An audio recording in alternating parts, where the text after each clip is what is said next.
If you didn't hear the big news, Triple H is taking over WWE Creative, and honestly, this is a massive, massive announcement. I think a lot of people were anticipating maybe Paul Heyman taking the position, maybe even somebody like Eric Bischoff coming back, and I'm going to be completely honest with you guys, this is one of the most important videos I will ever make on this channel because we are transitioning from the Vince McMahon era to the Triple H and Stephanie McMahon era of WWE.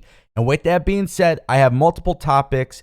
Timestamps are in the description down below, and I really encourage you guys to watch this all the way through, and I would greatly appreciate it. So really quick, for those who don't know, Valerie Loreda made her NXT debut. Now, you're probably wondering, why am I talking about this in a video that has really way more important things to talk about? And the reason for that is actually pretty simple. Valerie Loreda was a Bellator star.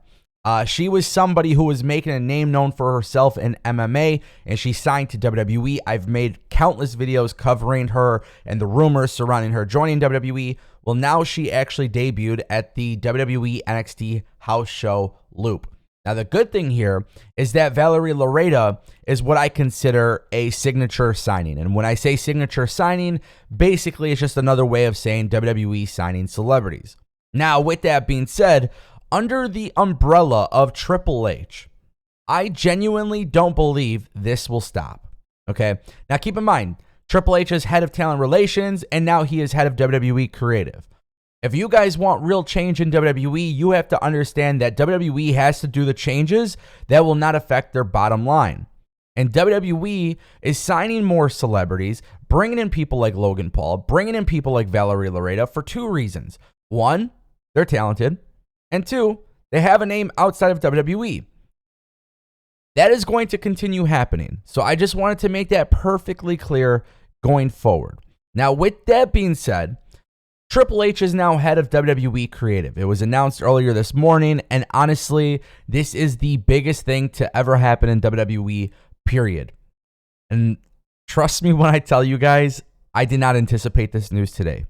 Now, with Triple H taking over WWE Creative, we have to be realistic about what is happening in WWE because, again, I said these signature signings aren't going to stop. But WWE is in a very tricky situation because they do want to show people that this is a new era. And believe it or not, as somebody who talks about pro wrestling quite often, it's not that WWE is terrible company. What WWE has completely done, though, was neglect the internet wrestling community. Something that Triple H was doing for a very long time in NXT was create a product that was tailored to the internet wrestling community. Now, if you go to an average person who does not really sit on Twitter to talk about wrestling, most of those people probably enjoy WWE. However, if you're on Twitter, you follow me, and maybe you follow all these other people, then you know that a lot of us people on social media are vocal about WWE because of the countless rematches, disqualifications, it just very cookie cutter booking. A lot of people on the IWC are very, very, very outspoken about WWE's product. And actually, truth be told, there's really nothing wrong with that. And I'm going to explain why.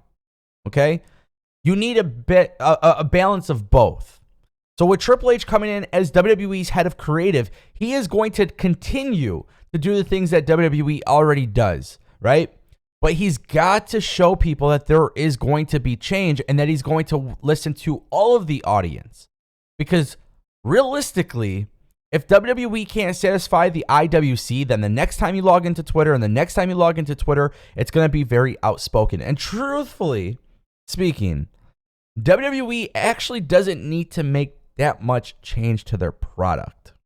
And I know this sounds crazy, but I want you to bear with me because we are going to go into some fantasy booking, some changes that I would make. Now, when I talk about fantasy booking, I'm talking about some of the changes that I would make to WWE going forward. One, you need less rematches, less DQs, and even though you are a sports entertainment company, you got to give your wrestlers just a little bit more time to wrestle. And the reason why I'm saying this is because I think sometimes when you're having very, very quick matches, I think sometimes you're not really giving people the opportunity to get over. You got to show wrestling fans that you are still a wrestling company while still being sports entertainment at heart. So for WWE to signal change right away, immediately, we understand that this is going to take time. First and foremost, if you don't understand that this transition will take time, you should not be watching wrestling because it's not going to happen overnight. But the language, WWE has a set of banned words that commentary can't speak of, right? There's just certain things they can't say. Title belt, for example. Like some of these things that they try to go away from, they should not go away from. But immediately, some of these changes that you can make, calling superstars a WWE superstar, yeah, like that makes sense. Keep it. But you know what? If somebody says the word wrestler in a promo, it shouldn't be that big of a deal, right?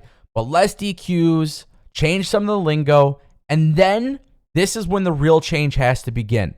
It's time to switch up the rosters. It's time to switch up the commentary. And it is time to completely change the branding to WWE, Raw, SmackDown, and NXT completely.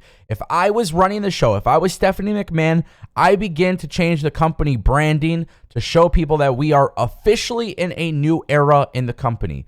Because with Vince McMahon gone, that's what needs to happen here. Now, if I am Triple H and I am heading WWE Creative, I make the decision to have 2 World Championship belts. I make the decision to have 2 mid-card championship belts that are highly prestigious, that actually mean something.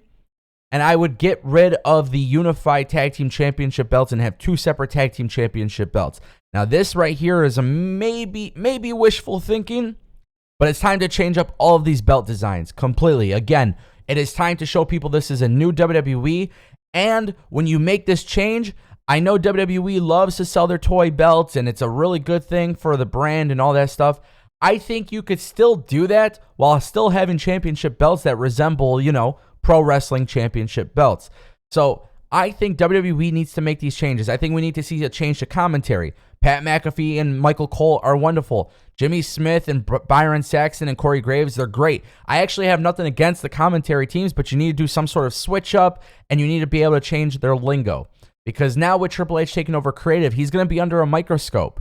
He is going to be under a microscope because you guys in the IWC loved NXT in 2019, 2020, but then when they lost the Wednesday Night Wars to AEW, and they switched to NXT 2.0, all of a sudden NXT in 2019, 2020 was the greatest goddamn thing in the world. So the thing is, they need to make some small changes right off the rip. This is a big test for Triple H. WWE has all the potential to do something great here. Triple H is heading WWE Creative, and there's one final thing that Triple H needs to do as head of creative, head of talent relations. It doesn't matter what anybody says. I'm not changing my mind on this. They need to push new stars. And I don't care if it's Austin Theory. I don't care if it's Tiffany Stratton from NXT or Solo Sikoa from NXT or Braun Breaker, Carmelo Hayes. We need new stars. We need somebody to go in there very aggressively and take the belt off of the top stars and transition WWE into a company that's going to satisfy both the casuals and the IWC. And the way that you're going to be able to do that, signing indie talent, signing AEW stars, and using your NXT 2.0. Your company should be a representation of both styles of pro wrestling, and that's how you fix it. Let me know what you guys think in the comment section down below.